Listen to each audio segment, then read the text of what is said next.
मेरी और मेरी बहन की एक साथ दो सिस्टम अवेकन हुए। एक था क्लियर सिस्टम, जो स्टैमिना खर्च करके कुछ भी मिटा सकता था, और दूसरा था होड सिस्टम, जिसमें एक स्पेस था। एक बड़े भाई के तौर पर अपनी कमजोर बहन के फिक्र करते हुए मैंने क्लियर सिस्टम चुना, जो शरीर को थका देता था, और उसने होड सिस्टम चुना। किसे पता था कि एक हफ्ते बाद अपोकलिप्स आ जाएगा। भयानक ठंड और जॉम्बी लहरों के बीच मैंने अपनी क्लियर सिस्टम के दम पर पागलों की तरह जॉम्बियों को मारा, और जल्द ही शहर का हीरो बन गया, जबकि मेरी बहन सिर्फ एक वेयरहाउस मैनेजर बनकर रह गई। एक ज़ॉम्बी हमले के दौरान जब मैं बुरी तरह घायल होकर ज़मीन पर गिर पड़ा और मुझे जान बचाने के लिए सप्लाइज की ज़रूरत थी, तब मैंने देखा कि मेरी बहन ने सेफ हाउस को अंदर से लॉक कर दिया था। उसने बड़ी बेरहमी से मुझे देखते हुए कहा, तुम ही क्यों हीरो बनो, और मैं सिर्फ एक वेयरहाउस मैनेजर बनकर क्यों ना हूं। जब मैंने दोबारा आंखें खोली तो मेरी बहन ने झपटकर क्लियर सिस्टम चुन लिया। मैं समझ गया कि वो भी रीबॉर्न हुई है। मुझे हंसी आ गई, क्योंकि उसे क्लियर सिस्टम की कीमत का अंदाजा ही नहीं था। इसे इस्तेमाल करने में बहुत ज़्यादा स्टैमिना खर्च होता है। मुझ जैसे तगड़े शरीर वाले इंसान को भी इसे इस्तेमाल करने के बाद ऐसी कमजोरी महसूस होती थी जैसे कोई बड़ी बीमारी हो गई हो। और उसके जैसी नाजुक लड़की जो एक पानी की बोतल का ढक्कन तक नहीं खोल सकती, इसे एक बार इस्तेमाल करके शायद 3 दिन तक बिस्तर से नहीं उठ पाएगी। आंखें खोलते ही मैंने अपनी बहन को कहते सुना, भाई, वो लाल वाला मुझे चाहिए। एक बच्चे की तरह जिसे अपना खिलौना छिन जाने का डर हो, उसने तेजी से अपना हाथ दाई ओर के क्लियर सिस्टम की तरफ बढ़ाया। जैसा ही उसकी उंगलियों ने लाल आइकन को छुआ, उसके चेहरे पर एक पागलपन भरी खुशी छा गई। इस जिंदगी में दुनिया का हीरो बनने की बारी मेरी है। फिर उसने पीछे मुड़कर मुझे देखा। उसकी आंखों में घमंड और नफरत साफ झलक रही थी। बेवकूफ भाई, तुम्हें तो पता भी नहीं है कि सबसे ताकतवर एबिलिटी मैंने ले ली है। इस जिंदगी में अब तुम मेरे सामने गिड़गिड़ाओगे। मैं आराम से उस छोड़े हुए होड सिस्टम की तरफ बढ़ा। जिंगचिंग, क्या तुम पक्का वही चुनना चाहती हो? वो थोड़ा कॉम्बैट टाइप का लग रहा है, बहुत मेहनत लगेगी। सिस्टम पाकर जिंगचिंग का घमंड 7वें आसमान पर था। उसने अपने बाल झटके और समझदार बनने का नाटक करते हुए कहा, भाई, मैंने सोच लिया है। बचपन से लेकर आज तक तुमने मेरी हिफाजत की है। इस बार मैं तुम्हें प्रोटेक्ट करूंगी। ये मारकाट और खून खराबे वाला गंदा काम मैं कर लूंगी। वो सुनहरा वाला शायद कोई स्टोरेज स्पेस है। तुम्हारे जैसे ध्यान रखने वाले इंसान के लिए वही ठीक रहेगा। तुम बस पीछे रहकर सप्लाई संभालना। मुझे प्रोटेक्ट करेगी? मैंने मन ही मन एक ठंडी मुस्कान दी। असल में तुम मुझे अपना टूर बनाना चाहती हो, ताकि जैसे पिछली जिंदगी में मैंने तुम्हारी रक्षा की, वैसे ही तुम मेरा सारा फायदा उठा सको। मैंने उसे नजरअंदाज किया और अपनी उंगली से सामने चमकते सुनहरे निशान को छुआ। पल भर में एक गर्म सुनहरी रोशनी ने मुझे घेर लिया। System bind successful. होस्ट जिंग बूफान। एबिलिटी इन्फिनिट होड सिस्टम लेवल 1। अपोक्लिप्स शुरू होने में 167 घंटे 59 मिनट बाकी हैं। उसी वक्त जिंगचिंग भी अपना सिस्टम बाइंड कर चुकी थी। वो बहुत एक्साइटेड थी। उसने हवा में अपना हाथ घुमाया और टेबल पर रखा क्रिस्टल का एस्ट्रे पलक झपकते ही गायब हो गया। जिंगचिंग का चेहरा सफेद पड़ गया। उसने अपनी छाती पकड़ी और जोर से सांस ली, लेकिन अगले ही पल उसके चेहरे पर जीत की खुशी थी। ये सच है, मुझे वो ताकत मिल गई है। उसने मेरी तरफ देखा। उसकी आंखों में अब पहले वाला प्यार और भरोसा नहीं था, बल्कि साफ घमंड झलक रहा था। भाई, मैं थोड़ी थक गई हूं, मेरे लिए एक गिलाई पानी लाओ। और हाँ, मॉम डैड का छोड़ा हुआ वो बैंक कार्ड भी मुझे दे दो। मुझे बाहर जाकर कुछ चीजें खरीदनी हैं। उसका अंदाज ऐसा था जैसे वो किसी नौकर को हुक्म दे रही हो। मैंने अपनी सगी बहन को घूर रहा था, वही बहन जिसने पिछली जिंदगी में मुझे मौत के मुंह में धकेल दिया था। मैंने धीरे से सिर्फ एक शब्द कहा, दफा हो जाओ। कमरे में सन्नाटा छा गया। जिंकिंग के चेहरे की मुस्कान गायब हो गई। उसे लगा जैसे उसने कुछ गलत सुन लिया हो, क्योंकि बचपन से लेकर आज तक मैंने उसकी हर जिद पूरी की थी। भाई, तुमने अभी क्या कहा? क्या तुम अभी भी मुझसे उस लाल सिस्टम को छीनने के लिए नाराज हो? लेकिन मैंने तो ये तुम्हें प्रोटेक्ट करने के लिए ही किया है ना। मैंने कहा, मेरे घर से बाहर निकल जाओ। मैं अपनी जगह से उठा और ऊपर से जिंकिंग को घूरते हुए बोला, और हाँ, ये मेरा घर है, प्रॉपर्टी पेपर्स पर मेरा नाम लिखा है। मैं तुम्हें 10 मिनट का वक्त देता हूं, अपना सामान पैक करो और यहां से दफा हो जाओ। क्या तुम पागल हो गए हो? जिंकिंग अब अपना नाटक और नहीं कर पाई। ये मॉम डैड का घर है, तुम मुझे कैसे निकाल सकते हो? और भूलना मत, अब मेरे पास सबसे ताकतवर एबिलिटी है। क्या तुम इसका मतलब समझते हो? अपोकलिप्स बस आने ही वाला है, और सिर्फ मैं तुम्हें बचा सकती हूँ। अगर तुम अभी मुझसे पंगा लोगे तो बाद में जब मेरे सामने गिड़गिड़ाओगे तो मैं तुम्हारी कोई मदद नहीं करूंगी। उसे खुद पर बहुत ज्यादा कॉन्फिडेंस था। उसे लगा कि मैं पिछली जिंदगी की तरह उसके तलवे चाटूंगा। मैं मुस्कुराते हुए धीरे धीरे जिंकिंग की तरफ बढ़ा और उसे पीछे धकेलते हुए दीवार से लगा दिया। सबसे ताकतवर एबिलिटी? मैंने पूरी ताकत से उसके कान के पास दीवार पर एक मुक्का मारा। एक जोरदार आवाज के साथ जिंकिंग डर के मारे चीख पड़ी और अपना सिर पकड़कर नीचे बैठ गई। तुम्हारी ये बकवास एबिलिटी सिर्फ तुम्हारे इन फटे पुराने कपड़ों को गायब कर सकती है। क्या तुम भूल गए हो कि तुम्हारी एबिलिटी सिर्फ चीजों को क्लियर कर सकती है, वो खाना पैदा नहीं कर सकती। 7 दिन बाद टेम्परेचर -60 डिग्री हो जाएगा। अगर तुम्हारे पास खाने और पहनने को कुछ नहीं होगा तो चाहे तुम पूरी बिल्डिंग को गायब कर दो, तुम ठंड और भूख से तड़प तड़प कर मरोगी। जिंकिंग का पूरा शरीर कांप उठा। उसने सच में इस बात पर ध्यान नहीं दिया था, लेकिन उसने तुरंत अपनी गर्दन अकड़ाकर चिल्लाते हुए कहा, तो क्या हुआ? मैं दूसरों से छीन लूंगी। जो मुझे सप्लाईज नहीं देगा मैं उसे ही गायब कर दूंगी। और तुम अपने इस बेकार से वेयरहाउस को लेकर क्या करोगे? उस वक्त भी तुम्हें मेरी ही मदद लेनी पड़ेगी, है ना? मैंने कहा, तो फिर बेस्ट ऑफ लक। मुझे उसके साथ और बकवास नहीं करनी थी। मैं दरवाजे की तरफ गया और उसे खोल दिया। अब तुरंत यहां से दफा हो जाओ, वरना मैं सिक्योरिटी गार्ड्स को बुलाकर तुम्हें धक्के मारकर बाहर निकाल दूंगा। भूलना मत, अभी भी दुनिया में कानून जिंदा है। अगर तुम मेरे घर में जबरदस्ती घुसी रही तो मैं पुलिस को कॉल कर सकता हूं। जिंकिंग ने मेरी सख्त पीठ को घूर कर देखा। उसकी आंखों से नफरत छलक रही थी। बहुत खूब, अगर तुम इतने ही पत्थर दिल हो तो मुझे भी मत कोसना। जब अपोकलिप्स आएगा तब मैं भी देखूंगी कि तुम अपने उस कूड़े के ढेर के साथ मेरे सामने कैसे भीख मांगते हो। जिंग बुफान, बाद में पछताना मत। जिंकिंग दौड़कर कमरे में गई, गुस्से में अपने सूटकेस में कुछ कपड़े और गहने ठूसे और अपना सूटकेस घसीटते हुए तेजी से दरवाजे से बाहर निकल गई। जाने से पहले उसने मुझे एक जहरीली नजर से देखा। इस जिंदगी में मैं तुम्हें कुत्ते की तरह अपने सामने मरते हुए देखूंगी। दरवाजा जोर से बंद हुआ। मैं दरवाजे से टेक लगाकर खड़ा हो गया और मैंने एक लंबी सांस छोड़ी। पहला स्टेप पूरा हुआ। इस आस्तीन के सांप से छुटकारा पाकर अब मैं खुलकर अपनी तैयारी कर सकता हूं। मैंने अपना फोन निकाला और टाइम देखा। 15 जनवरी 2026 सुबह के 10 बजे। अपोकलिप्स आने में अभी पूरे 7 दिन बाकी थे। मैंने अपने 8 मिलियन वाले घर को इंटरनेट पर बेचने के लिए डाल दिया। 20% डिस्काउंट पर इसे तुरंत बेचने और अपने पेरेंट्स की विरासत को मिलाकर मेरे पास करीब 11 मिलियन हो गए। एक ऐसा डूम्सडे बंकर बनाने के लिए जो -70 डिग्री की ठंड और ज़ोंबी की लहरों को झेल सके, और एक इंसान की कई पीढ़ियों तक चलने वाली सप्लाईज जमा करने के लिए ये पैसा ऊंट के मुंह में जीरे के बराबर था। इसके बाद मैंने बैंक को कॉल किया और अपनी कंपनी के शेयर्स और अपना घर सब गिरवी रख दिया। मैंने कुछ प्राइवेट लोन वालों को भी कॉल किया और फिर सारे ऑनलाइन लोन प्लेटफॉर्म्स और क्रेडिट कार्ड्स को पूरी तरह खाली कर दिया। मैं एक पागल जुआरी की तरह बन चुका था। बस एक ही दोपहर में मेरे पास मौजूद कैश 16 मिलियन तक पहुंच गया। बैंक कार्ड में वो चक्कर में डाल देने वाला अमाउंट देखकर मुझे कोई खुशी नहीं हुई, बल्कि मेरे दिमाग में बस एक ही अर्जेंसी थी। पैसे सिर्फ कागज के टुकड़े हैं जब तक कि उन्हें सप्लाईज में न बदल दिया जाए। मैं अपनी वो एसयूवी चलाते हुए सीधा शहर के बाहरी इलाके की तरफ निकल पड़ा, जिसे मैं अभी तक बेच नहीं पाया था। मेरा टारगेट एकदम क्लियर था, शहर के पश्चिमी छोर पर मौजूद abandoned cold chain logistics park. वो कभी पूरे शहर का सबसे बड़ा कोल्ड स्टोरेज बेस हुआ करता था, लेकिन उसका मालिक सारा पैसा लेकर भाग गया और वो जगह वीरान हो गई। वो जगह शहर से दूर है, चारों तरफ खुला मैदान है और वहां डिफेंड करना आसान है। पिछली जिंदगी में उस जगह पर एक काले धंधे वाले गैंग ने कब्जा कर लिया था और बाद में वो सबसे बड़े सर्वाइवर बेस में बदल गया था। लेकिन इस जिंदगी में वो जगह मेरी है। मैंने उस जगह की रखवाली करने वाले एक बूढ़े आदमी को ढूंढा और सीधे उसके सामने 20,000 कैश फेंक दिया। मैंने उससे कहा कि मैं इसे 15 दिनों के लिए एक हॉरर एस्केप रूम के सेटअप के लिए किराए पर लेना चाहता हूं और मुझे कोई कॉन्ट्रैक्ट नहीं करना है, बस चाबियां चाहिए। लाल नोटों की उस मोटी गड्डी को देखकर बूढ़े आदमी की बत्तीसी बाहर आ गई और उसने बिना कुछ सोचे चाबियां मेरे हवाले कर दी। चाबियां मिलते ही मैंने सबसे पहले मेन गेट को अंदर से लॉक किया और उस विशाल अंडरग्राउंड कोल्ड स्टोरेज में दाखिल हुआ। हालांकि ये 2 साल से वीरान पड़ा था, लेकिन जमीन से 10 मीटर नीचे होने की वजह से यहाँ काफी ठंड और नमी थी। इसका एरिया लगभग 3000 स्क्वायर मीटर था और ऊंचाई 8 मीटर थी। मैंने अपने मन में कहा, सिस्टम, इस स्पेस को स्कैन करो। Scan complete. एक सेमी क्लोज्ड अंडरग्राउंड स्पेस मिला है जो सेफ हाउस मॉडिफिकेशन के लिए परफेक्ट है। क्या आप स्पेस एंकर एक्टिवेट करना चाहते हैं? एंकर करने के बाद ये जगह रियलिटी और सिस्टम स्पेस के बीच एक ट्रांसफर स्टेशन बन जाएगी। आप कभी भी अपने दिमाग की ताकत से बाहरी सप्लाईज को सीधा यहां भेज सकते हैं या सिस्टम स्पेस की सप्लाईज को यहां निकाल सकते हैं। मैंने एंकर एक्टिवेट किया। अब जगह मिल गई थी। अगला काम था इसे भरना। मैं सीधे अपनी गाड़ी लेकर शहर के सबसे बड़े होलसेल मार्केट में गया और पागलों की तरह सप्लाईज खरीदना शुरू कर दिया। मेरी इस पागलपन भरी खरीदारी ने पूरे होलसेल मार्केट में तहलका मचा दिया। एक अनजान नौजवान जो होलसेल के रेट पर होलसेल माल उठा रहा था, उसने मार्केट मैनेजमेंट का ध्यान भी खींच लिया। लेकिन मैं पहले से ही एक कहानी तैयार करके आया था।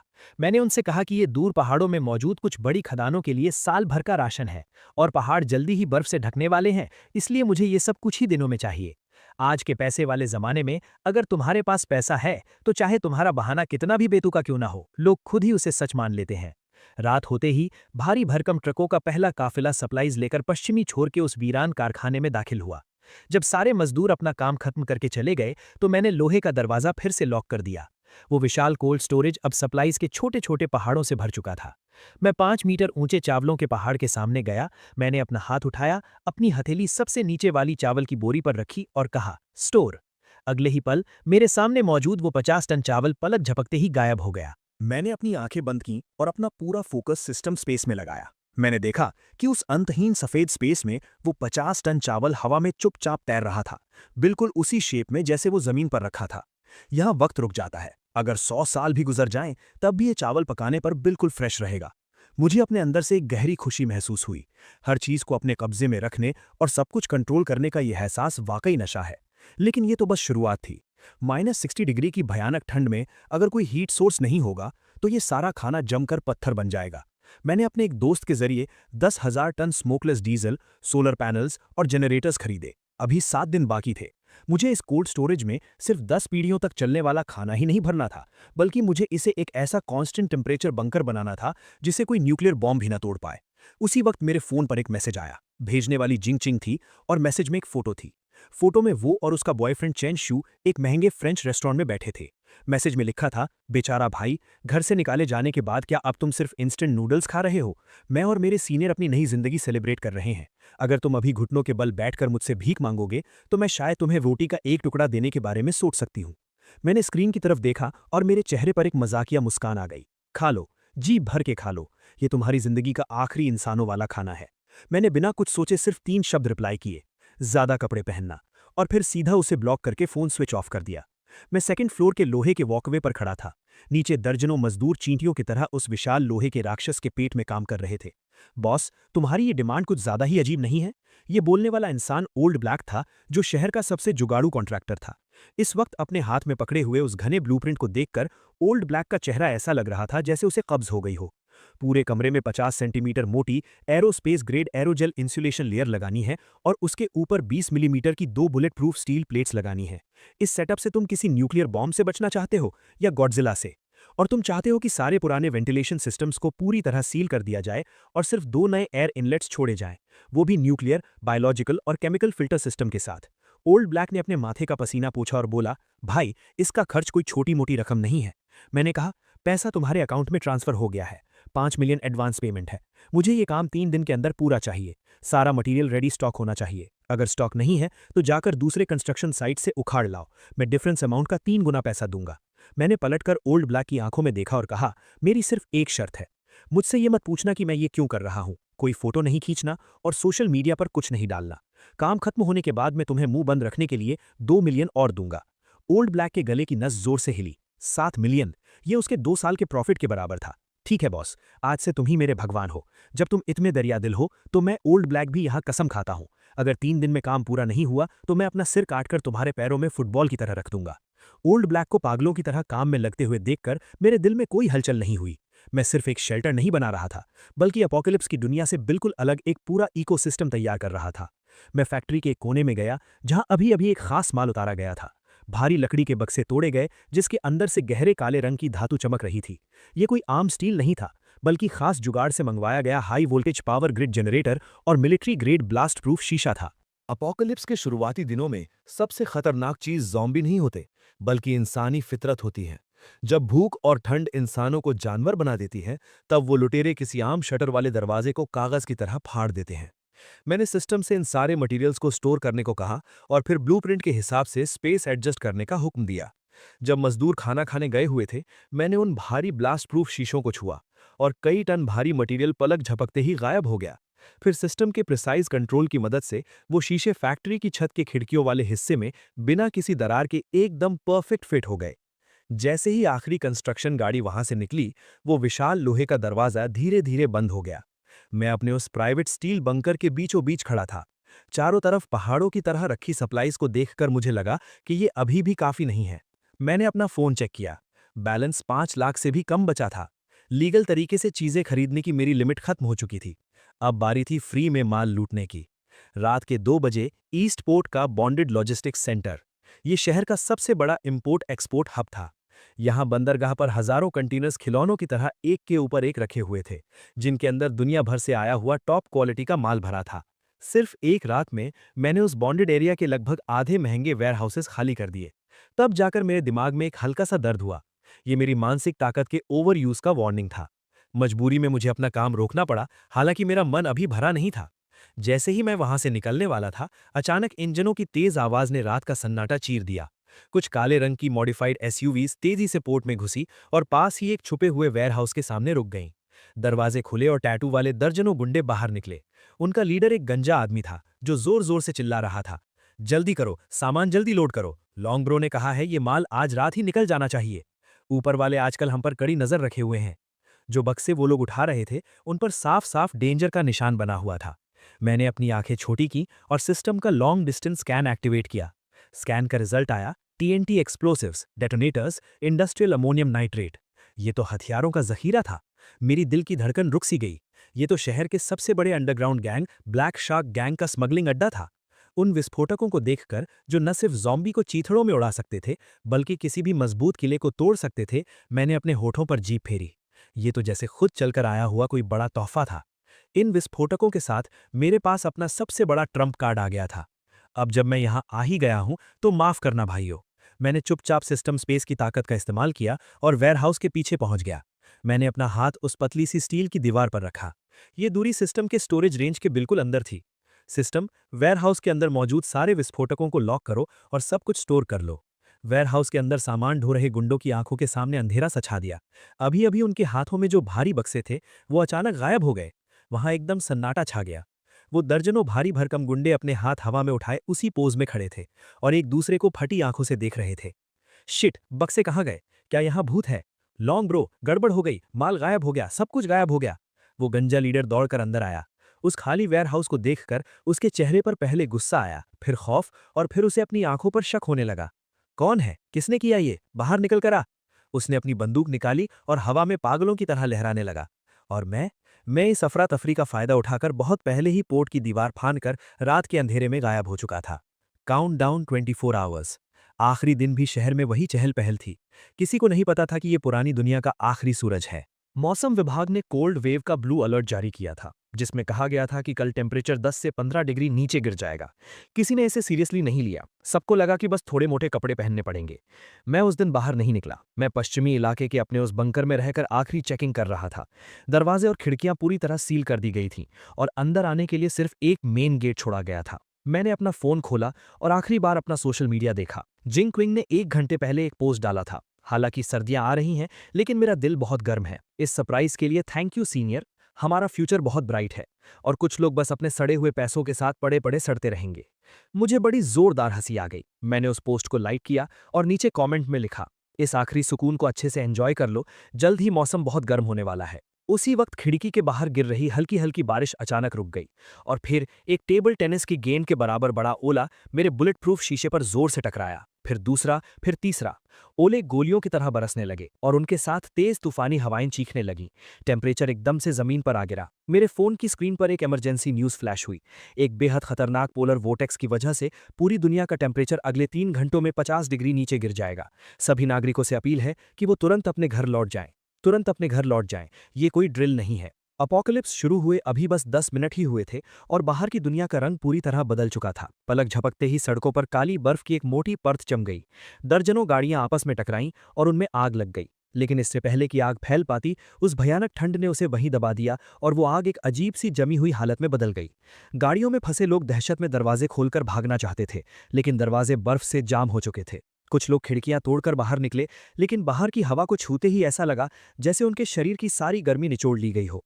उनकी हरकतें तुरंत सुन्न पड़ गईं। उनके चेहरों पर दहशत का वो भाव जम गया और वो जिंदा बर्फ के पुतलों में बदल गए। अंदर के थर्मामीटर से पता चल रहा था कि बाहर का टेम्परेचर -30 डिग्री से भी नीचे जा चुका है और अभी भी हर मिनट 1 डिग्री की रफ्तार से गिर रहा है, जबकि मेरे सेफ हाउस के अंदर का टेम्परेचर 24 डिग्री पर सेट था।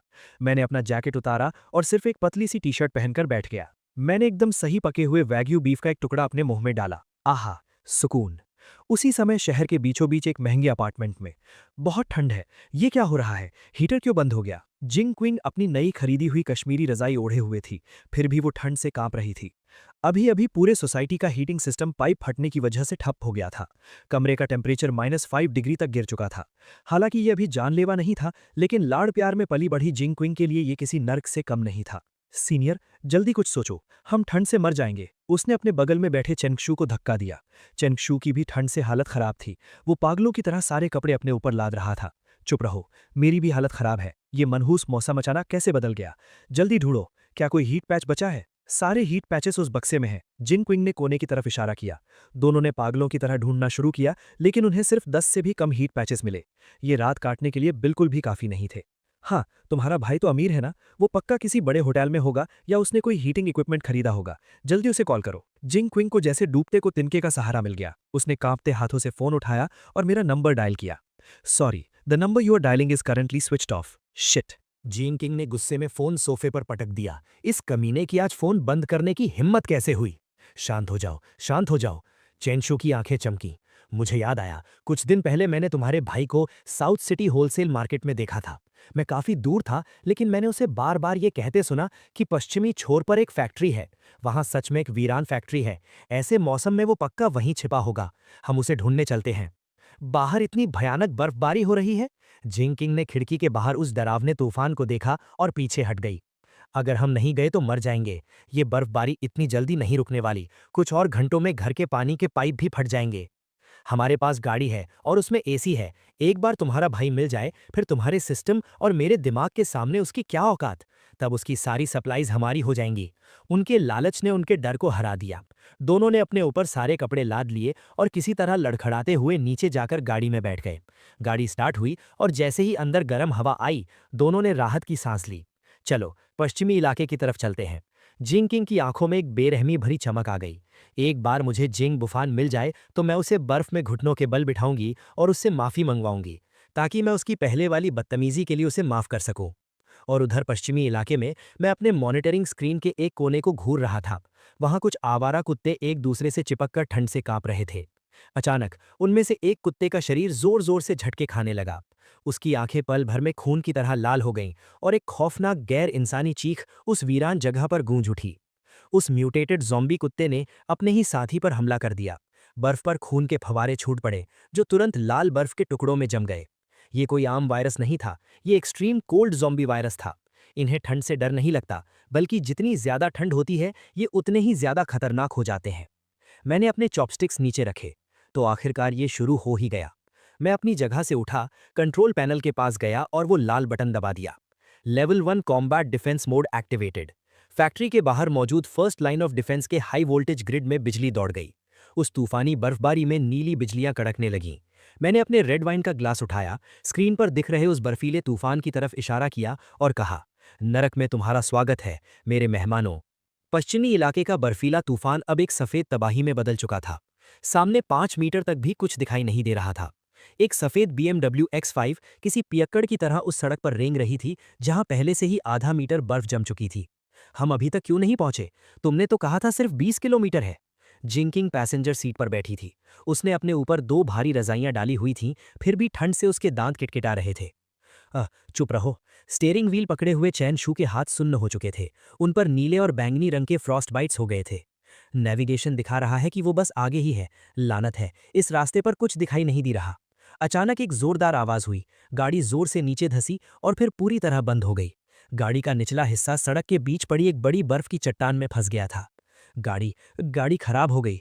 चैनशू ने मायूसी में स्टीयरिंग व्हील पर मुक्का मारा, लेकिन उसका हाथ उस बर्फ जैसे ठंडे लेदर कवर से टकराया और वो दर्द से तड़प उठा। क्या? जिंग किंग चीख पड़ी। क्या तुम मुझे यहां मारना चाहते हो चैनशू? तुम एकदम नकारा हो। बकवास बंद करो। अगर हिम्मत है तो खुद आकर चला लो। चैनशू का भी जिंदा रहने का डर उसके प्यार के नाटक पर हावी हो गया।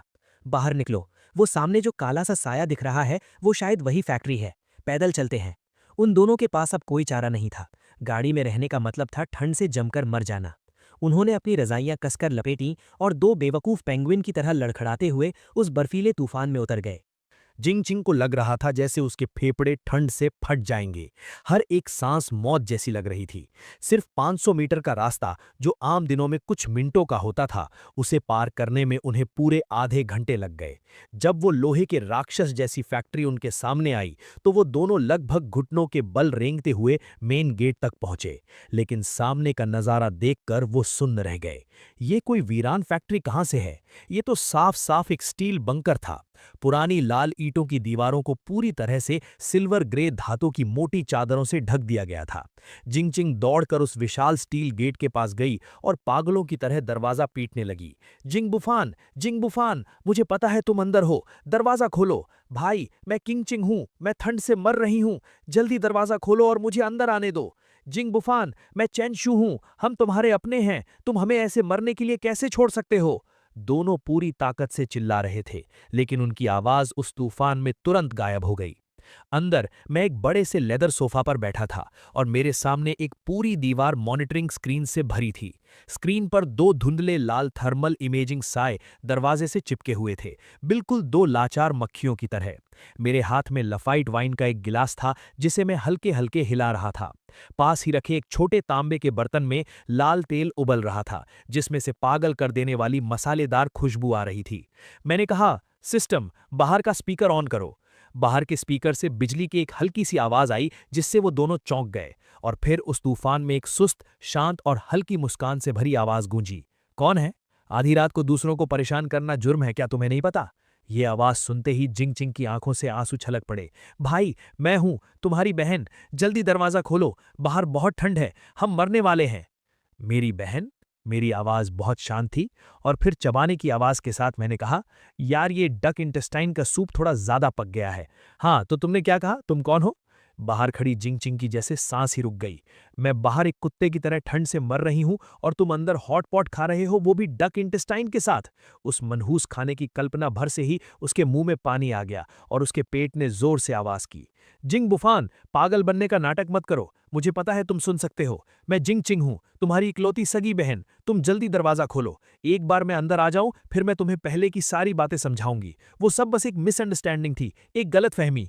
मैंने अपने चॉपस्टिक्स नीचे रखे, माइक्रोफोन उठाया और स्क्रीन पर दिख रहे उस डरे हुए चेहरे को देखकर मेरी नजरें बर्फ की तरह ठंडी हो गईं। तुमने मुझे दफा होने को कहा, क्या वो एक मिसअंडरस्टैंडिंग थी? या फिर तुम्हारा ये कहना कि तुम मुझे अपने सामने कुत्ते की तरह तड़प तड़प कर मरते हुए देखना चाहती हो, क्या वो भी कोई मिसअंडरस्टैंडिंग थी? वो तो मैंने बस गुस्से में कह दिया था। जिंग चिंग घबरा गई। भाई, तुम एक आदमी हो, तुम इतनी छोटी छोटी बातों को दिल से कैसे लगा सकते हो? पहले मैंने गलती की, मैं गलत थी, अब मैं तुमसे माफी मांग रही हूं ना। Sorry, I am sorry. अब ठीक है, जल्दी दरवाजा खोलो। ये माफी कहां से थी? ये तो साफ साफ एक हुक्म था। उसे लगता था कि अगर वो सिर झुकाकर ये 3 शब्द कह देगी तो मुझे उसे माफ करना ही पड़ेगा। पिछले 20 सालों का यही तो नियम था, लेकिन अफसोस, अब नियम बदल चुके थे। अगर सिर्फ माफी मांगने से सब कुछ ठीक हो जाता तो पुलिस किस काम की? मैंने ठंडी हंसी हंसते हुए कहा, जब तुम में इतनी ही अकड़ है तो अपनी उस सबसे ताकतवर एबिलिटी का इस्तेमाल करके अंदर आओ ना।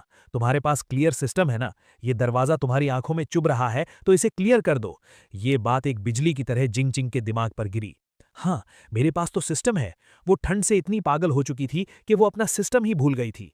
ठीक है, तुम दरवाजा नहीं खोलते तो मैं खुद खोल लूंगी, फिर बाद में मेरे सामने गिड़गिड़ाना मत। जिंग जिंग की आंखों में एक बेरहमी छा गई। उसने एक लंबी सांस ली और अपने बर्फ जैसे ठंडे हाथों को उस मोटे दरवाजे पर जोर से रख दिया। उसके शरीर की एनर्जी बाहर निकली और उसके हाथों से एक लाल रोशनी फूटकर दरवाजे पर जोर से टकराई। क्लियर! लेकिन जैसा उसने सोचा था कि दरवाजा गायब हो जाएगा, वैसा कुछ नहीं हुआ। इसके बजाय वो लाल रोशनी एक ना दिखने वाली दीवार से टकराकर तुरंत वापस लौट आई। उस झटके से जिंग किंग के हाथ सुन्न हो गए और वो पीछे बर्फ पर जा गिरी। सिस्टम वार्निंग, टारगेट ऑब्जेक्ट की डेंसिटी बहुत ज्यादा है और इसे high level energy space anchor से मजबूत किया गया है। होस्ट का करंट लेवल लेवल 1, इसे क्लियर नहीं किया जा सकता। जबरदस्ती क्लियर करने पर आपकी लाइफ फोर्स खर्च होगी। नहीं, ऐसा नहीं हो सकता। जिंग किंग ने उस दरवाजे को हैरानी से देखा, जो अपनी जगह से 1 इंच भी नहीं हिला था। मेरा सिस्टम सबसे ताकतवर है, ऐसा कैसे हो सकता है कि ये एक दरवाजा तक ना खोल पाए? स्पीकर से मेरी बेदर्दी भरी हंसी गूंजी। मैं तुम्हें बताना भूल गया, इस दरवाजे को बनाने में मैंने 5 मिलियन का एरोस्पेस ग्रेड एलॉय इस्तेमाल किया है, और ऐसा लगता है कि मेरा सिस्टम तुम्हारे सिस्टम का पक्का इलाज है। तुम्हारा क्लियर सिस्टम मेरे होट सिस्टम को क्लियर नहीं कर सकता। अब यहां से दफा हो जाओ, मेरे दरवाजे की बर्फ गंदी मत करो। स्पीकर बंद हो गया। फिर अचानक दरवाजे के ऊपर लगे सर्च लाइट्स चालू हो गए और 2 बहुत तेज रोशनी सीधे उन दोनों के चेहरों पर पड़ी, जिससे उनकी आंखें चुंधिया गईं। जिंग किंग बर्फ पर बैठी हुई थी, अपनी हड्डियों को चीर देने वाली उस ठंड को महसूस करते हुए और उस दरवाजे को देखते हुए जो कभी नहीं खुलने वाला था। उसने पहली बार जाना कि असली खौफ और बेबसी क्या होती है। आधा घंटा बीत गया। जिंग किंग और चेन शू वहां से नहीं गए, क्योंकि उनकी गाड़ी खराब हो चुकी थी। वो बस फैक्ट्री के दरवाजे के पास एक छोटी सी खाली जगह में सिकुड़ कर बैठ गए। क्या करें, मुझे मेरे पैर महसूस नहीं हो रहे हैं। जिनकिंग के होंठ गहरे बैंगनी हो चुके थे और उसकी पलकों पर बर्फ की बूंदें जम गई थीं। चेंशू की हालत तो और भी खराब थी। उसने अपने पहले से ही कम कपड़ों में से एक जैकेट जिनकिंग को दे दिया था। अब उसका पूरा शरीर बुरी तरह कांप रहा था और उसकी आंखें बंद होने लगी थीं। मत मत सो जाना, अगर सो गए तो कभी नहीं उठ पाओगे। उसी वक्त उनके सिर के ऊपर से एक इतनी मजबूत खुशबू आई जो किसी की भी रूह खींच ले। उन दोनों ने बहुत मुश्किल से अपना सिर उठाया। खाना है? मैं सेकंड फ्लोर की बालकनी पर खड़ा था और मेरे हाथ में वो हॉट पॉट का कटोरा था। जिंग बुफान, मैं तुम्हारे हाथ जोड़ता हूं, मुझे एक बाइट दे दो, बस एक घूंट गरम सूप। चेंशू आखिरकार टूट गया। वो बर्फ पर घुटनों के बल बैठ गया और पागलों की तरह ऊपर की तरफ अपना सिर पटकने लगा।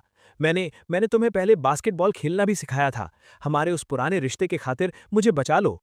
पुराना रिश्ता? मैं हंसा और मैंने चॉपस्टिक से एक बढ़िया पका हुआ बीफ का टुकड़ा उठाया। जब तुम दोनों ने मुझे बाहर मरने के लिए छोड़ दिया था, तब क्या तुमने उस पुराने रिश्ते के बारे में सोचा था? मैंने अपना हाथ खोला और वो गरम गरम बीफ का टुकड़ा, जिससे लाल टेल टपक रहा था, उन दोनों के सामने नीचे आ गिरा। उस गंदी बर्फ के ढेर में चेंशू लगभग बिना सोचे समझे उसे छीनने के लिए झपटा, लेकिन जिंकिंग उससे भी तेज थी। उसने वो गंदी बर्फ से सना हुआ मांस का टुकड़ा उठाया और सीधा अपने मुंह में ठूस लिया। उसने उसे चबाया तक नहीं, सीधा निगल लिया। उस पल भर की गर्मी ने उसके गले से एक सुकून भरी आवाज निकाल दी। टेस्टी है, बहुत टेस्टी है, बहुत टेस्टी है। जिंकिंग ने रोते हुए अपना सिर हिलाया। जब पेट भर गया है तो अब यहां से दफा हो जाओ। मेरे सिक्योरिटी सिस्टम ने डिटेक्ट किया है कि कुछ छोटे बच्चे अभी की खुशबू से खिंचे चले आ रहे हैं।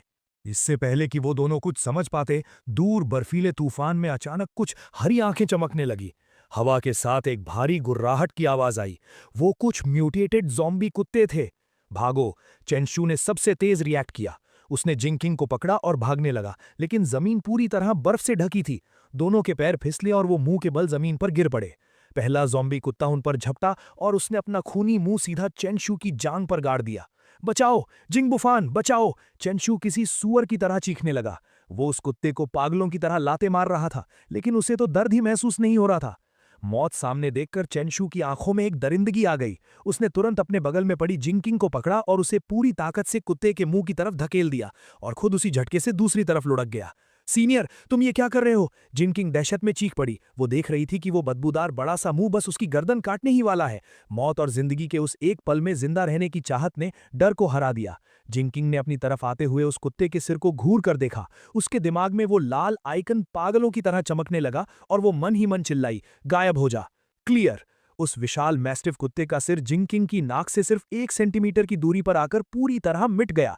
बस उस कुत्ते का आधा बिना सिर वाला शरीर जिंकिंग के ऊपर जोर से गिरा, जिससे वो खून की उल्टी करते करते बची। Host killed, level 1 mutated creature, gained 10 experience points, stamina overdraft warning. जिंकिंग को लगा जैसे उसकी सारी ताकत निचोड़ ली गई हो। उसकी आंखों के सामने अंधेरा छा गया और वो लगभग बेहोश हो गई, लेकिन वो जिंदा बच गई। ये नाटक थोड़ा मजेदार था। मैंने अपने हाथ से बाइनोक्यूलर्स नीचे रखे। मेरी आंखों में एक मजाकिया चमक थी। जब तुम लोग जाना ही नहीं चाहते तो चलो मैं तुम्हें एक रास्ता दिखाता हूं। मेरी आवाज फिर से गूंजी, किसी शैतान के बहकावे की तरह।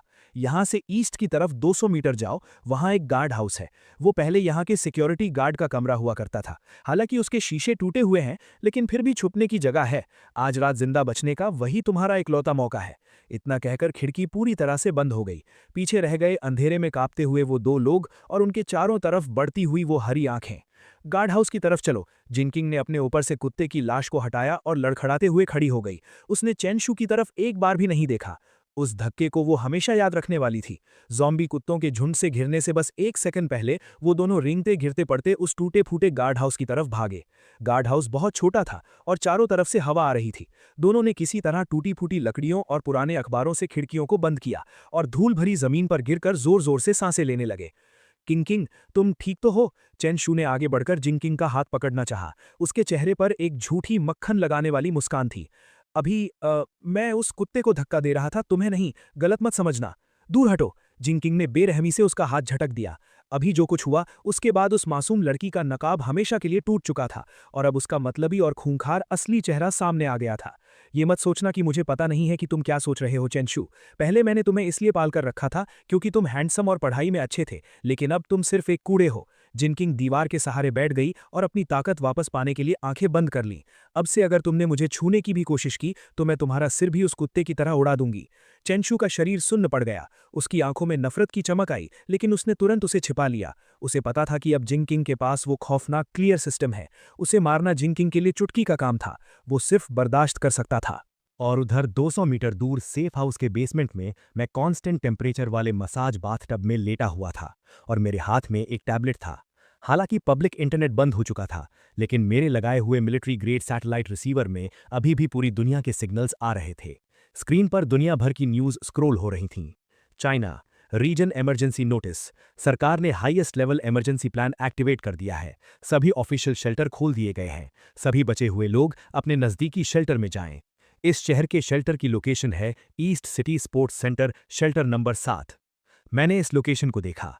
पिछली जिंदगी में ये सच में शुरुआत का सबसे बड़ा ऑफिशियल बेस था, लेकिन बहुत ज़्यादा लोगों के होने की वजह से सप्लाईज बहुत तेज़ी से खत्म हुई और ख़राब मैनेजमेंट की वजह से 1 महीने के अंदर ही वहाँ वो मशहूर फूड राइट हुआ था जिसमें हज़ारों लोग मारे गए थे। ऐसा लगता है कि इतिहास बदला नहीं है। मैंने न्यूज़ बंद की और सिस्टम इंटरफेस खोला। Current total hold volume 32,000 ton. System level 1। Experience point 0%। Level up requirement 10 level 1 zombie cores collect करें। कोर्स? पिछली जिंदगी में लोगों को एपोकलिप्स के तीसरे महीने तक पता ही नहीं चला था कि ज़ॉम्बी के दिमाग में मौजूद इन कोर्स से एबिलिटीज़ को लेवल अप किया जा सकता है। लेकिन मुझे ये बात अभी पता है। वो बेवकूफ़ जिंग क्विंग अभी बस अपनी जान बचाने के लिए कुत्ते को मारकर भाग गई, लेकिन सबसे कीमती लूट वो वहीं बर्फ में छोड़ गई। वो मेरे एक्सपीरियंस पॉइंट्स हैं, मैं उन्हें ऐसे ही बर्बाद नहीं होने दे सकता। मैंने एक हल्की नैनो थर्मल कॉम्बैट सूट पहनी, अपनी टैक्टिकल कुल्हाड़ी उठाई और मैंने बाहर टहलने जाने का फैसला किया। इस बर्फीले तूफान की पहली रात में अपनी पहली कमाई लूटने के लिए और साथ ही ये देखने के लिए कि वो 2 पहरेदार कुत्ते ठंड से मरे या नहीं। मैंने पूरी तरह से pack nano heating combat suit पहन रखी थी और मैं पश्चिमी इलाके के बंजर मैदान में चल रहा था। आगे 50 मीटर की दूरी पर वो ज़ॉम्बी कुत्तों का झुंड गार्ड हाउस के चक्कर काट रहा था। कुल 7 कुत्ते थे। मैंने अपनी सांसें कंट्रोल की और बर्फ के ढेर के पीछे से तेजी से बाहर निकला। पहला ज़ॉम्बी कुत्ता अभी भी गार्ड हाउस पर गुर्रा रहा था। उसे कुछ समझ ही नहीं आया और मेरी कुल्हाड़ी उस तक पहुंच गई। एक भारी आवाज़ के साथ मेरी टैक्टिकल कुल्हाड़ी ने उसके सख्त सिर को फाड़ दिया। Killed level 1 zombie dog, experience +10। इस आवाज़ ने तुरंत बाकी 6 खूंखार कुत्तों को चौंका दिया। सबसे बड़ा ज़ॉम्बी मैस्टिफ, जो उनका लीडर था, उसने झटके से अपना सिर मोड़ा। खौफनाक रोशनी से चमकती उसकी आंखों ने मुझे घूर कर देखा। उसने अपने पिछले पैरों से धक्का दिया और उसका भारी भरकम शरीर किसी टैंक की तरह मेरी तरफ टकराने के लिए दौड़ा। जब वो मुझसे सिर्फ आधा मीटर दूर था, मैंने अपना बायां हाथ उस मैस्टिफ के पैरों के नीचे की जमीन की तरफ किया। स्टोर। उसी पल उस कुत्ते के नीचे की 2 मीटर चौड़ी बर्फ और जमीन पलक झपकते ही गायब हो गई। उस मैस्टिफ के नीचे की जमीन खिसक गई और वो सीधा उस गड्ढे में जा गिरा। अगर तुम्हें बर्फ पसंद है तो ये लो मौत। मैं तुरंत उसके पीछे उस गहरे गड्ढे में कूद गया। मेरे हाथों में मौजूद टैक्टिकल कुल्हाड़ी हवा में लहर की तरह घूमी। कुल्हाड़ी का ब्लेड सीधे उस मैस्टिफ की कमजोर गर्दन पर जा लगा और एक खौफनाक कुत्ते का सिर कटकर जमीन पर गिर गया। Killed level 1 zombie dog, experience +10। ये बाहर आ गया। मेरे दिल में एक खुशी दौड़ गई। मैंने नीचे बैठकर अपनी घिन को दबाते हुए उस मैस्टिफ के सिर के अंदर हाथ डाला। जल्द ही मैंने एक नाखून के आकार का क्रिस्टल बाहर निकाला जिसमें से एक हल्की लाल रोशनी चमक रही थी। यही है इस एपोकलिप्स की सबसे कीमती करेंसी। कोर्स ज़ॉम्बी की ताकत का सोर्स है और इंसानों के एवोल्यूशन की चाबी भी। गड्ढे के ऊपर बचे हुए 5 ज़ॉम्बी कुत्ते अभी भी जोर जोर से भौंक रहे थे, लेकिन वो गड्ढे के डर से नीचे नहीं आ रहे थे। मैंने अपना सिर उठाया और मेरे चेहरे पर एक बेरहम मुस्कान थी। घबराओ मत, एक एक करके आओ, तुम सब मेरे एक्सपीरियंस पॉइंट्स हो, मैंने दिमाग में सोचा और अपने स्पेस से एक मॉडिफाइड नेल गन बाहर निकाली। अगले 5 मिनट तक मैं गड्ढे के अंदर खड़ा होकर निशाना लगाता रहा, जैसे कोई टारगेट प्रैक्टिस हो। लड़ाई खत्म होने के बाद मैं गहरे गड्ढे से बाहर निकला। मैंने सारी लाशों को चेक किया। किस्मत अच्छी थी, उन 7 कुत्तों ने मिलकर मुझे 3 कोर्स दिए। सिस्टम एक्सपीरियंस बार अब 45% तक पहुंच चुका था। कोर्स को सिस्टम स्पेस में फेंक कर मैं गार्ड हाउस की तरफ बढ़ा। अंदर कोई नहीं था, बस बिखरे हुए पैरों के निशान थे और दीवार पर नाखूनों से खुरचकर लिखी एक लाइन थी, जिंग बुफान, तुम इंतजार करना। लगता है इनमें जिंदा रहने की काफी तड़प है। मैंने हिकारत भरी हंसी हंसी। मुझे कोई डर नहीं था कि ये 2 कीड़े कुछ बड़ा उखाड़ लेंगे। इस अपोकलिप्स में जिंदा रहना अक्सर मरने से ज्यादा दर्दनाक होता है, खासकर उन 2 लोगों के लिए जो खुद को बहुत ऊंचा समझते हैं, लेकिन जिनकी किस्मत कागज से भी पतली है। जब वो ऑफिशियल शेल्टर चले ही गए हैं, तो अब वहां की उन आशीर्वाद वाली जिंदगी का मजा लें। असल नर्क तो वही जगह है। मैं मुड़ा और मेरा साया उस बर्फीले तूफान में गायब हो गया। इस बार बाहर निकलने से मुझे सिर्फ अपनी कॉम्बैट पावर का ही अंदाजा नहीं हुआ, बल्कि एक बात और पक्की हो गई। इस दुनिया में जहां सारे नियम टूट चुके हैं, जब तक मेरे पास ताकत है, ये जगह मेरे लिए एक प्लेग्राउंड है। और मेरा अगला टारगेट शहर के बीचों बीच मौजूद फर्स्ट पीपल्स हॉस्पिटल था। वहां सिर्फ ज़ॉम्बी ही नहीं है, बल्कि वो एंटीवायरस सिरम भी है जिसकी मुझे बहुत ज़रूरत है। सिरम ज़ॉम्बी वायरस का इलाज तो नहीं कर सकता, लेकिन शुरुआती दिनों में आम बुखार और इन्फेक्शंस को ठीक करने के लिए ये बहुत ज़रूरी है। उसी दौरान ईस्ट सिटी स्पोर्ट्स सेंटर को एक टेम्पररी शेल्टर में बदल दिया गया था। हजारों बचे हुए लोग दरवाजे पर भीड़ लगाए खड़े थे। रोने की आवाज़ें, गालियां और मदद की पुकारें सब एक में मिल गई थीं।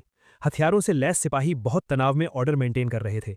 लाइन में खड़े रहो, अपना टेम्परेचर चेक करवाओ, जिनके शरीर पर घाव हैं उन्हें तुरंत अलग करो। सप्लाईज लिमिट में है, हर इंसान को दिन में सिर्फ एक कटोरी दलिया मिलेगा। जिन्हें पेट भर खाना चाहिए वो सर्च एंड रेस्क्यू टीम में ज्वाइन करने के लिए नाम लिखवाएं। जिंग किंग और चैन यू भीड़ में बुरी हालत में खड़े थे। रुको, क्या कर रहे हो तुम दोनों? एक सिपाही ने उन दोनों को लाइन तोड़ने से रोका। मैं एक अवेकनर हूं, मैं एक अवेकनर हूं। जिंग किंग को जैसे डूबते को तिनके का सहारा मिल गया।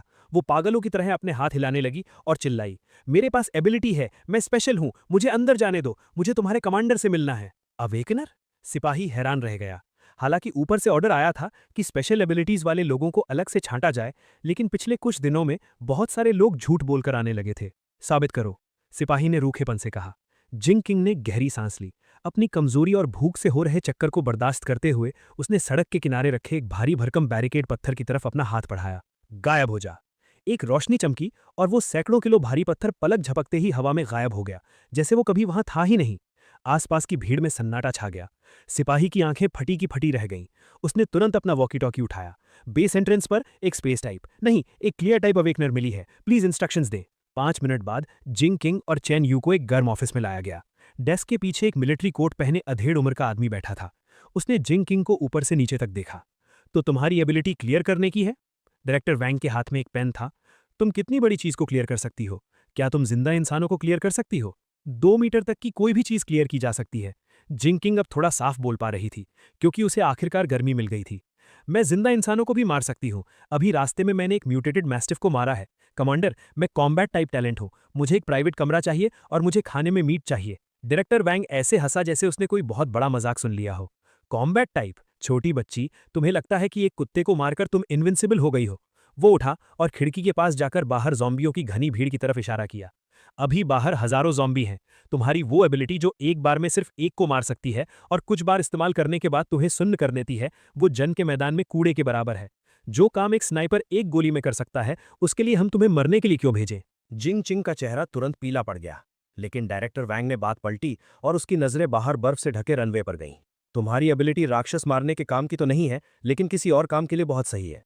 भारी बर्फबारी ने सारे रास्ते ब्लॉक कर दिए हैं, सप्लाईज वाली गाड़ियां अंदर नहीं आ सकती और हवाई जहाज का रनवे भी बर्फ के नीचे दब चुका है। हमें एक लाइफलाइन रास्ता साफ करना है। तुम्हारी एबिलिटी बर्फ हटाने के लिए एक गॉड लेवल स्किल है। बर्फ हटाना? जिंग चिंग को लगा जैसे किसी ने उसकी बहुत बड़ी बेइज्जती कर दी हो। मैं एक अवेकनर हूं। मैं तो वो मेन लीड हूं जिसके पास गोल्डन फिंगर है, जिसे इस एपोक्लिप्स की रानी बनना है, और तुम मुझे सफाई कर्मचारी बनाना चाहते हो? मैं नहीं करूंगी। मैं एक अवेकनर हूं। तुम लोग मेरी ऐसी बेइज्जती कैसे कर सकते हो? मैं ये नहीं करूंगी। डायरेक्टर वैंग के चेहरे की मुस्कान पल भर में गायब हो गई। यहां जो काम नहीं करेगा उसे खाना नहीं मिलेगा। चाहे तुम अवेकनर भी हो, तुम्हें काम के हिसाब से ही राशन मिलेगा। तुम चाहो तो मना कर सकती हो, लेकिन फिर वापस बाहर बर्फ में जाकर मरने के लिए दफा हो जाओ। उसने अपना हाथ हिलाया और पास खड़े 2 सिपाही तुरंत आगे आए। उन्होंने अपनी बंदूकों की नाल हल्की सी ऊपर उठा ली। चैनशू डर के मारे कांपने लगा। उसने तुरंत जिंगचिंग की स्लीव पकड़ी और उसे पागलों की तरह इशारे करने लगा। किंगचिंग, जज्बाती मत हो, पहले यहाँ रुकते हैं, पहले जिंदा बचना जरूरी है। जिंगचिंग ने बंदूक की उन काली नली को देखा और फिर उसे बाहर की उस नर्क जैसी ठंड की याद आई। उसका घमंड चकनाचूर हो गया। मैं करूंगी। उसने दांत पीसते हुए बेइज्जती महसूस करते हुए अपना सिर झुका लिया। आधे घंटे बाद जिंगचिंग को स्पेशल क्लीनिंग टीम में डाल दिया गया। उसका आईडी नंबर 098 था। उसका काम बहुत सिंपल था। कंस्ट्रक्शन गाड़ी के आगे खड़े होकर सामने 1 मीटर मोटी बर्फ और मलबे पर लगातार अपनी स्किल इस्तेमाल करना। सामने की बर्फ की दीवार क्लियर होती और गाड़ी का काफिला थोड़ा आगे बढ़ता।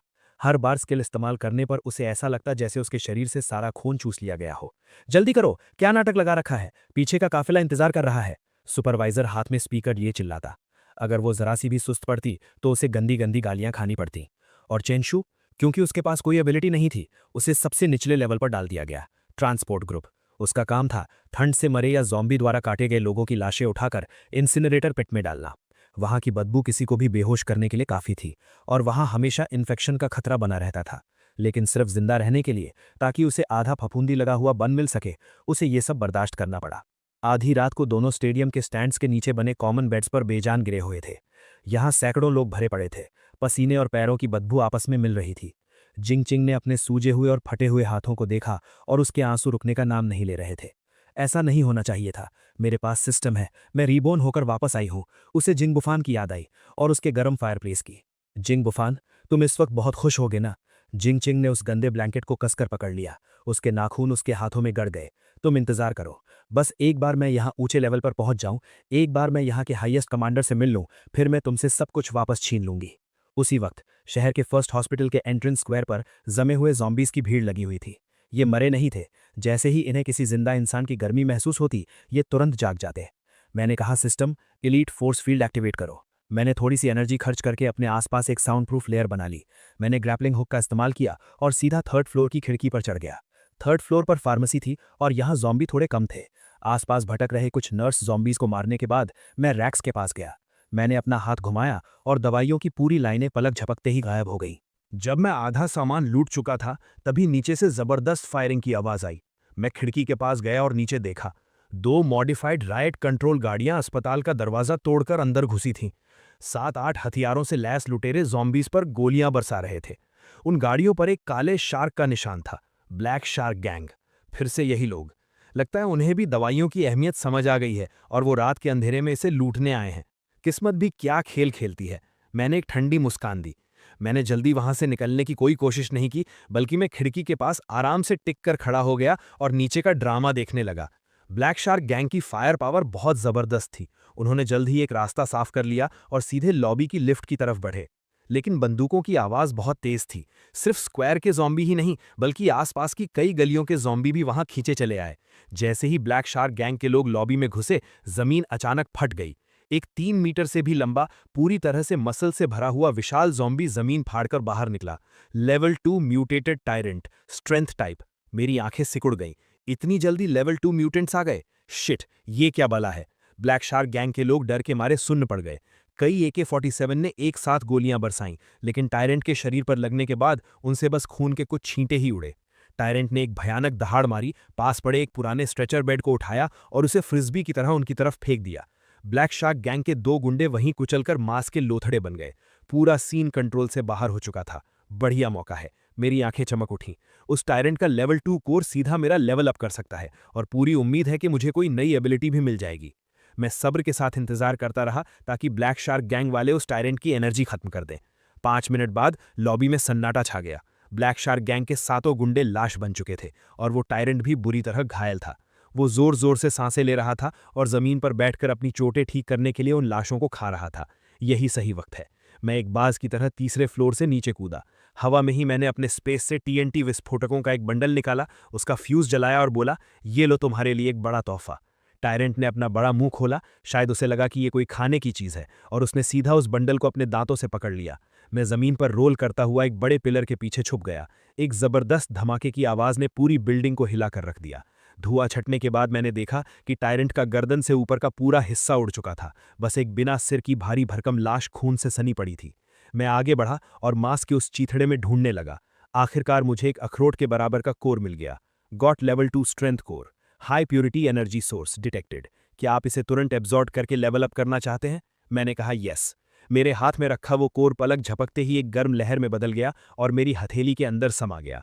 मुझे ऐसा लगा जैसे मेरे पूरे शरीर की हड्डियां चटक रही हैं और एक पागल कर देने वाली ताकत मेरे अंदर दौड़ रही है। System upgrade successful. Current level level 2। Unlocked new feature spatial blade level 1। Mental power खर्च करके रियलिटी स्पेस में 1 मीटर लंबा स्पेस क्रैक बनाया जा सकता है। ये किसी भी फिजिकल डिफेंस को इग्नोर करके हर चीज को काट सकता है। Ignore defence. मैंने अपनी हथेली को देखा और अपने दिमाग से उसे हुक्म दिया। मेरी उंगलियों पर स्याही जैसी काली एक पतली लाइन उभर आई। मैंने हल्के से पास खड़ी उस राइट कंट्रोल गाड़ी के मोटे आर्मर पर उसे घुमाया। किसी टोफू को काटने की तरह वो सख्त स्टील प्लेट सीधा कट गई, एकदम साफ और चिकना कट। ये हद से ज्यादा ताकतवर था। मैंने पूरी संतुष्टि के साथ अपनी एबिलिटी वापस ली और उन दोनों राइट कंट्रोल गाड़ियों को देखा जिनके इंजन अभी भी चालू थे। वो गाड़ियां उन सप्लाईज से भरी थीं जो ब्लैक शार्क गैंग ने पिछले कुछ दिनों में लूटी थीं। थैंक यू भाइयों। मैंने जमीन पर पड़ी उन लाशों की तरफ हाथ हिलाया और माल के साथ उन दोनों गाड़ियों को भी पैक करके अपने स्पेस में डाल लिया। अस्पताल के इस सफर से मुझे सिर्फ दवाइयां ही नहीं मिली और मेरा लेवल अप ही नहीं हुआ, बल्कि चलते चलते मुझे एक बहुत बड़ी दौलत भी मिल गई। अपोकलिप्स जीने का असली मजा यही है। अपोकलिप्स का 15वां दिन, नंबर 7 ऑफिशियल शेल्टर। यहाँ की हवा अब रुकी हुई थी। हवा में एक खट्टी बदबू और बेबसी की महक फैली थी। वो स्टेडियम जहाँ कभी 50,000 लोग रहते थे, अब वहाँ 30,000 से भी कम लोग बचे थे। सारे रूल्स और ऑर्डर टूट चुके थे। जनरेटर पूरी तरह बंद होने के साथ पुरानी दुनिया की वो आखिरी रोशनी भी बुझ गई थी। अंधेरे में अब इंसान इंसान नहीं रहे थे, वो भूखे जानवर बन गए थे। खाने को कुछ नहीं है, वेयरहाउस का दरवाजा खोलो, कमांडर खुद अंदर बैठकर अकेले खा रहा है और हमें पेड़ों की छाल चबवा रहा है। बगावत बिना किसी वार्निंग के भड़क उठी। भूख से पागल हो चुके हजारों सर्वाइवर्स ने गार्ड्स की लाइन तोड़ दी और किसी बाढ़ की तरह कोर मैनेजमेंट एरिया की तरफ दौड़ पड़े। गोलियों की आवाजें, चीखें और लोगों की एक दूसरे को नोचने की आवाजें सब मिल गई थीं। जिंग चिंग स्टैंड्स के कोने में सिकुड़ी बैठी थी। उसके हाथों में वो बर्फ हटाने वाला भावड़ा कड़ाई से पकड़ा हुआ था जो अब मुड़ चुका था। उसका ये पूरा हफ्ता मौत से भी बदतर बीता था। उसके गोरे और मुलायम हाथों पर अब फ्रॉस्ट बाइट्स और खून के छाले थे। उस क्लियर सिस्टम ने उसे एक बंधुआ मजदूर बना दिया था। होश में आओ, जल्दी भागो, ये जगह खत्म हो गई है। चेन शू खून से लथपथ होकर भागता हुआ आया। मैंने सुना है कि बाहर मॉन्स्टर्स के झुंड ने डिफेंस लाइन तोड़ दी है। ये जगह अब मौत का कुआं बनने वाली है। भागे? कहाँ भागे? जिंग चिंग ने बेबसी से बाहर फैले उस बर्फीले तूफान को देखा। बाहर -60 डिग्री है। बाहर जाने का मतलब है मौत। पश्चिमी इलाके में जाओ, अपने भाई के पास। चेन शू ने उसके कंधे पकड़े और जोर से हिलाया। मैंने सब सोच लिया है। पहले हम दोनों गए थे तो कुछ नहीं हुआ, लेकिन क्या हो अगर हम इन हजारों लोगों को अपने साथ लेकर जाएं? तुम्हारे भाई का वो बंकर चाहे कितना भी मजबूत क्यों ना हो, क्या वो सेना और हजारों पागलों की भीड़ को रोक पाएगा? जिंग चिंग सुन रह गई। चेन शू की आवाज किसी शैतान की फुसफुसाहट जैसी लग रही थी। तुम्हें पता है ना कि डायरेक्टर वैंग के पास अभी भी कुछ आर्मर्ड गाड़ियां और भारी हथियार हैं? अगर तुम उसे बता दो कि पश्चिमी इलाके में एक अंडरग्राउंड बंकर है जो सप्लाईज से भरा है, जहां हीटिंग और इलेक्ट्रिसिटी दोनों है, तो तुम्हें क्या लगता है वो क्या करेगा? जिंग चिंग की आंखों के भाव बदल गए, बेबसी से नफरत में और फिर एक पागलपन भरे पक्के इरादे में। सही कहा, मैं क्यों इस नर्क में सड़ूं और तुम जिंग बुफान जन्नत के मजे लो। जब तुमने मुझे बचाने के लिए दरवाजा नहीं खोला तो अब मैं इस पूरे नर्क को तुम्हारे दरवाजे पर ले आऊंगी। अगर मरना ही है तो सब साथ में मरेंगे। कोर ऑफिस के अंदर डायरेक्टर वैंग पसीने से लथपथ होकर ऑर्डर दे रहा था। उसके आदमी डॉक्यूमेंट्स जला रहे थे। निकलने की तैयारी करो कमांडर, मुझे एक जगह पता है। जिंग चिंग अंदर घुसाई। अपनी तरफ तनी बंदूकों की परवाह किए बिना वो जोर से चिल्लाई, मुझे पता है सप्लाईज कहाँ है। दसियों हजार टन सप्लाईज, जनरेटर्स और एक पूरी तरह सेफ डिफेंस बंकर। डायरेक्टर वैंग ने झटके से अपना सिर मोड़ा और उसे घूर कर देखा। तुमने क्या कहा? अगर तुमने झूठ बोलने की हिम्मत की तो मैं तुम्हें यहीं गोली मार दूंगा। मैं झूठ नहीं बोल रही, वो मेरे सगे भाई की जगह है। वो एक होड सिस्टम अवेकनर है। अपोकलिप्स से पहले उसने शहर के सारे कोल्ड स्टोरेज खाली कर दिए थे। वो पश्चिमी इलाके की उस वीरान फैक्ट्री में है। बस उस जगह पर कब्जा कर लो, हम सब जिंदा बच जाएंगे, हर कोई बच जाएगा। डायरेक्टर वैंग की आंखें चमक उठीं। ये मौत के मुंह से बाहर निकलने वाली लालच की चमक थी। बहुत बढ़िया, सबको ऑर्डर दो। जो मरना नहीं चाहता, जो भूखा नहीं रहना चाहता, सब मेरे साथ चलें। टारगेट पश्चिमी इलाका। जो भी उसे फतह करेगा, अंदर की सप्लाईज उसकी। ये खबर शेल्टर में वायरस की तरह फैल गई। पश्चिमी इलाके में एक अनाज का गोदाम है। एक मतलबी अमीरजादे ने दसियों हजार टन मीट छिपा कर रखा है। मारो, लूट लो। आपस में लड़ रहे उन दंगाइयों को पल भर में एक नया मकसद मिल गया। आधे घंटे बाद 5 आर्मर्ड गाड़ियों की लीडरशिप में और उनके पीछे आती दर्जनों मॉडिफाइड ट्रकों के साथ हजारों सर्वाइवर्स की वो विशाल सेना उस बर्फीले तूफान में निकल पड़ी। जिनचिंग सबसे आगे वाली आर्मर्ड गाड़ी में बैठी थी। उसके हाथ में डायरेक्टर वैंग का दिया हुआ एक कंप्रेस्ड बिस्किट था। उसके होठों पर एक बेरहम मुस्कान थी। भाई, इस बार मैं तुम्हारे लिए पूरी सेना लेकर आई हूं। अब देखती हूं कि तुम दरवाजा कैसे नहीं खोलते। और इस सेना के सबसे पीछे जिंदा इंसानों की महक सूंघ कर आए ज़ॉम्बियों के झुंड भी चुपचाप उनके पीछे लग गए थे। मौत का फरिश्ता अपना जाल बिछा रहा था। मेरे स्टील बंकर का अलार्म नहीं बजा, बल्कि उसकी जगह बीथोवन की डेस्टिनी सिम्फनी बजने लगी। मैंने एक काले रंग का टैक्टिकल ट्रेंच कोट पहना हुआ था और मैं सेकंड फ्लोर की बुलेट प्रूफ खिड़की के सामने खड़ा था। मेरे हाथ में रेड वाइन का ग्लास था और मैं दूर से आ रही उस लंबी कतार को देख रहा था जो बर्फ में रेंग रही थी। तो आखिरकार तुम आ ही गए। मॉनिटरिंग स्क्रीन पर अनगिनत लाल डॉट्स देखकर मेरे होठों पर मुस्कान आ गई। सिस्टम इंटरफेस पर वार्निंग आई, large scale enemy targets approaching, enemy configuration, armoured vehicles, heavy machine guns X3, RPG rocket launchers, awakeners X-12 और 3000 से ज्यादा हथियारों से लैस दंगाई। Targets following behind, level 1 zombie horde X5000+, level 2 mutants X3। वाह, इन्होंने तो मुझे बहुत इज्जत बख्शी है। मैंने अपनी रेड वाइन का एक हल्का घूंट लिया। मुझे जरा भी डर नहीं लग रहा था, बल्कि मैं एक्साइटेड था। पिछले कुछ दिनों से घर पर खाली बैठकर मैं बोर हो चुका था। अपनी एबिलिटी को लेवल अप करने और पुरानी फिल्में देखने के अलावा कुछ था ही नहीं।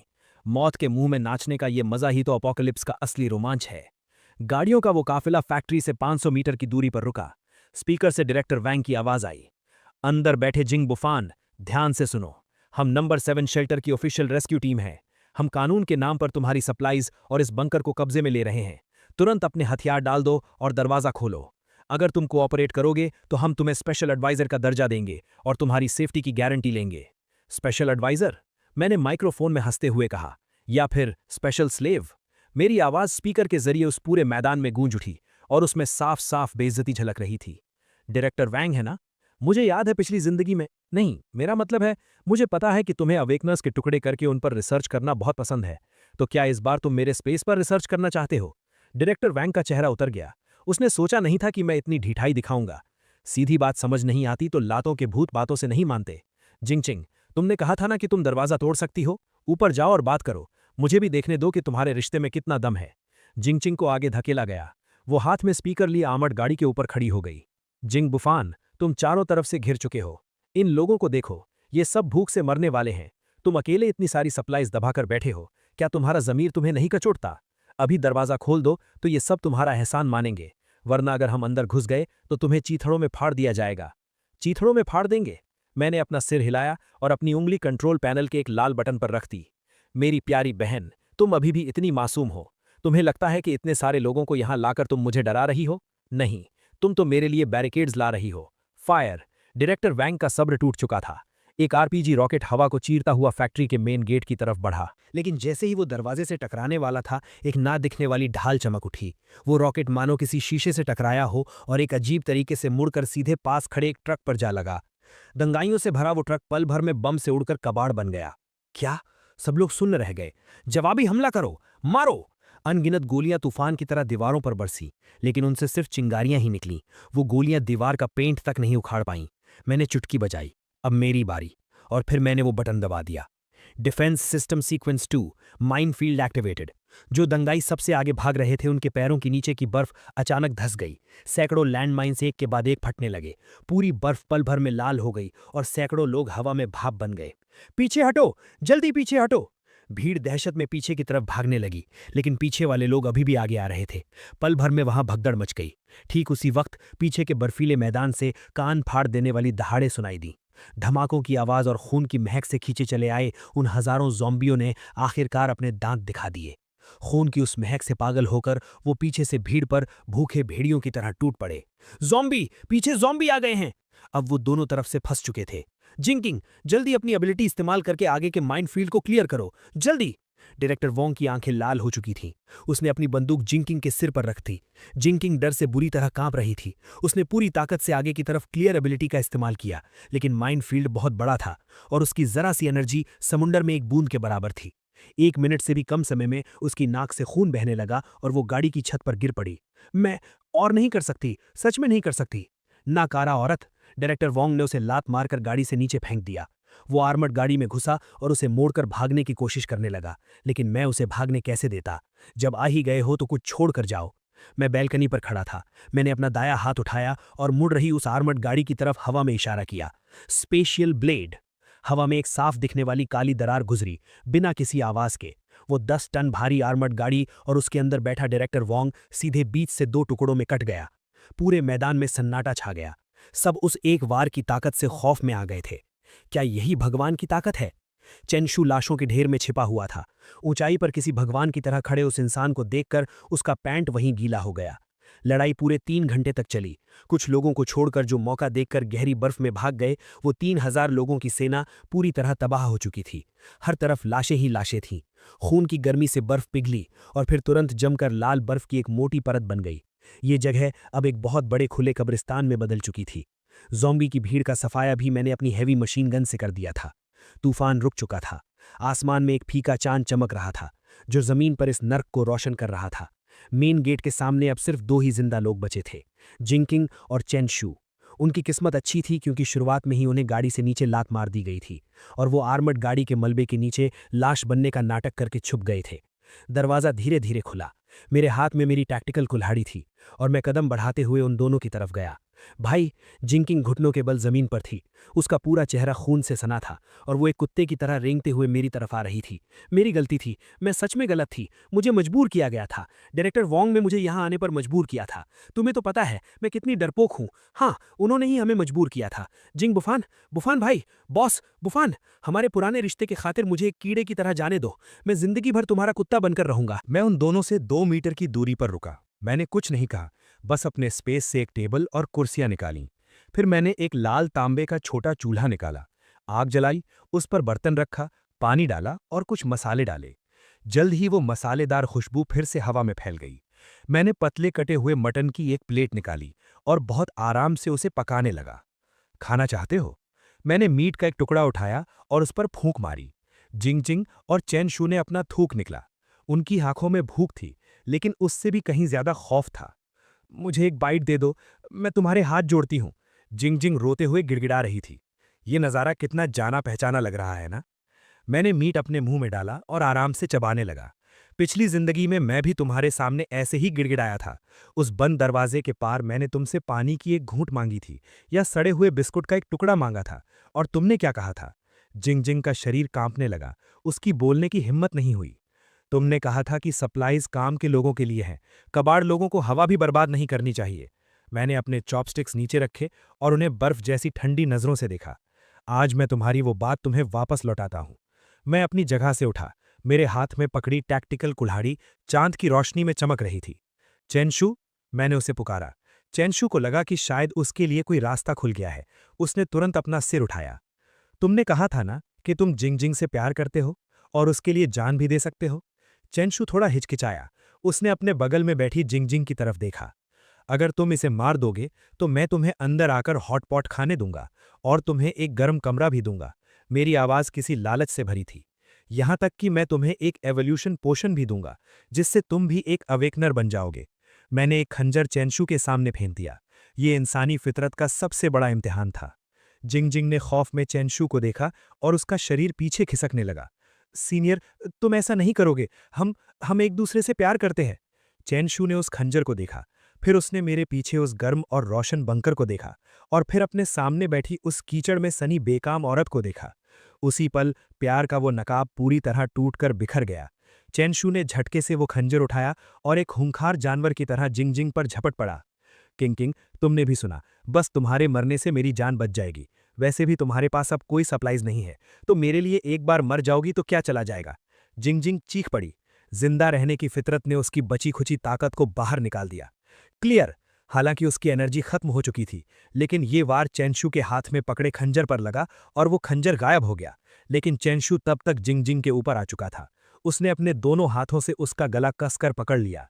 मर जा, मेरे रास्ते का कांटा मत बन। वो दोनों खून से सनी उस बर्फ पर आपस में गुत्थम गुत्था हो गए। 2 जंगली जानवरों की तरह एक दूसरे को नोचने लगे। घिनौना, हद से ज्यादा घिनौना। मैं ठंडी नजरों से ये सब देख रहा था, जैसे कोई कॉमेडी ड्रामा चल रहा हो। जब दोनों लड़ते लड़ते थककर चूर हो गए और हाँपते हुए जमीन पर गिर पड़े। जिंग का चेहरा बुरी तरह कट फट गया था और चेनशू की एक आंख अंधी हो चुकी थी। जबरदस्त, मैंने ताली बजाई। लेकिन मैंने तुमसे झूठ बोला था। मैं उन दोनों के पास गया और मैंने अपनी कुल्हाड़ी उठा ली। मेरे सेफ हाउस में कूड़े कचरे के लिए कोई जगह नहीं है। उन दोनों की खौफनाक चीखों के बीच मेरी कुल्हाड़ी नीचे गिरी। सफेद बर्फ पर खून की धार छूट पड़ी, जैसे बर्फ पर कोई लाल फूल खिल गया हो। इस जिंदगी का हिसाब आखिरकार बराबर हो गया। मैं एक पल भी वहां नहीं रुका। मैंने पलटकर अपना हाथ घुमाया। जमीन पर पड़ी लाशें और दूर पड़ी आर्मर्ड गाड़ियों का मलबा, सब कुछ सिस्टम के ट्रैश रिसाइकिल बिन में चला गया। दरवाजा फिर से बिल्कुल साफ हो गया। अंदर लौटकर मैं उस बड़ी सी खिड़की के पास गया और बाहर चल रहे उस खौफनाक बर्फीले तूफान को देखने लगा। दुनिया मर चुकी है, लेकिन मैं अभी भी जिंदा हूं और मैं एक शानदार जिंदगी जीऊंगा। मैंने शराब की कैबिनेट से एक विंटेज विस्की निकाली और 2 ग्लास डाले। एक ग्लास मैंने जमीन पर गिरा दिया, पिछली जिंदगी के अपने उस बेवकूफ रूप की शांति के लिए, और दूसरा ग्लास मैंने आसमान की तरफ उठाया, इस बेरहम लेकिन शानदार नई दुनिया के नाम। हेलो एपोकलिप्स, मैं जिंग बूफान हूँ, यहाँ का राजा। हे दोस्तों, इस वीडियो को देखने के लिए आपका बहुत बहुत शुक्रिया। प्लीज़ इस वीडियो को लाइक और शेयर ज़रूर करें। अगर आप चाहते हैं कि हम इस कहानी को जारी रखें, तो प्लीज़ इस वीडियो को अपना पूरा सपोर्ट दें।